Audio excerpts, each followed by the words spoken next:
Ny eto andrenivohitra no jerena dia toerana maro no ahitana Fako izay mivangongo toy ny eny Tsarahonenana eny. Nanamarika nefa ny minisitry ny Rano fa misy ny olana ara-bola eo anivon'ny Samva saingy efa misy kosa ny fandraisan'andraikitra ataony izy ireo. Ny olana ara-bola no nahatonga ny Fako ny vangongo amin'ny toerana maro eto andrenivohitra noho ny tsy fahafahan'ny Samva manatanteraka ny asany araky ny tokony ho izy.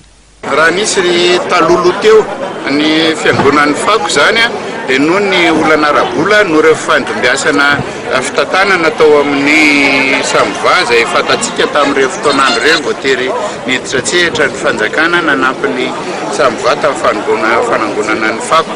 Hatramin'izao ireny olana ireny dia mbola misy ihany ary amina miliara maromaro ny ariretao rehefa fampidinika sy fampiraharaha kosa fizahay tamin'ny tompona contrat dia naverin'ny feno amin'izao fotoana izao ny isan'ireo camion manala Fako eto Antananarivo. Raha nilaza ny filotoaloha Marc Ravalomanana fa tokony averina amin'ny CEA ny Samva dia namaly kosa ny minisitry ny Rano fa tsy natao ifamaliana akory izany. Fa raha ny momba ny hoe Samva sy ministera eny mba tsy ifamaliana ray olona ray aman-dreny tsy natao hoe anaovana resabe ny amaliana azy fa zao fotsiny hoe misy teny malaza eto amintsika eto nul ne peut se prévaloir de sa propre turpitude. Anisan'ireo toerana mbola ahitana Fako mivangongo ny maraina teo ary antsony ny mponina eny an-toerana ny fandraisan'andraikitra avy amin'ireo tompon'andraikitra isa-tsokajiny ny eny Tsarahonenana.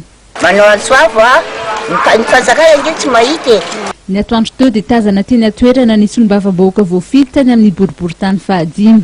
Raha manala moa zany fa ty amin'ny boriboritany fahadimy dia misy ny peste zany tsy resaka politika akory fa dia retany rendanitra ka zay dia io tany angela bavady sa manao ny tangifony io tsy andrasana banque mondiale na FMI fa tokony andraindraikitra teo ny tsirairay ka aminay lara-pamena zany ty amin'izao dia tety ny fokotany maro zay andaraka angeo fanafody reo mba aminona an'ilay loto ka indraindray zany takiny amin'ny rehetra dia ny hoe tsy hoe manao androany dia tsisy tsony ny ampitson'iny fa zavatra hito io ka zao tsy fotoana fanolian'andraikitra na hoe resaka politika koa tiany anjerany avy fa tokony mihetsika dolo ny rehetra. Taky ny fandraisan'andraikitra ny tsirairay avy moa ny ady atao amin'ny peste izay.